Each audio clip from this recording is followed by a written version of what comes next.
Some of the tax cuts passed during President Trump's first term are set to expire at the end of this year. And one congressman says if the cuts expire, Americans would face the largest tax hike in history. Paul Spade checks that claim for PolitiFact. Are we 8 months away from the biggest tax hike in history? Well, that's what Republican Congressman Michael Lawler said the other day. Here he is on NewsNation.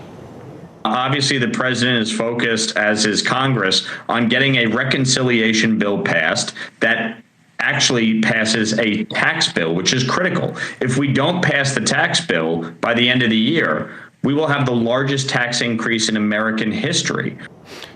What is he talking about there? Well, he's talking about the 2017 Tax Cuts and Jobs Act, which was signed into law by President Trump. It increased the standard deduction, it increased the child tax credit, while also lowering the corporate tax rate, among other things. And a lot of those cuts are scheduled to expire at the end of this year. The Nonpartisan Tax Foundation analyzed what would happen in each state if the tax cuts expired, finding that the average tax increase would be about $2,300 per taxpayer in North Carolina. Now, the best way to judge the size of tax hikes through history is by looking at how much money they generated as a percentage of the nation's gross domestic product. And by that metric, there are a handful of other hikes during World War II, the Korean War, and Vietnam that are bigger than the one we might see at the end of the year. However, if those 2017 tax cuts expire, tax revenues would go up about 1.08% of GDP. And the Tax Foundation says that would be the largest peacetime tax hike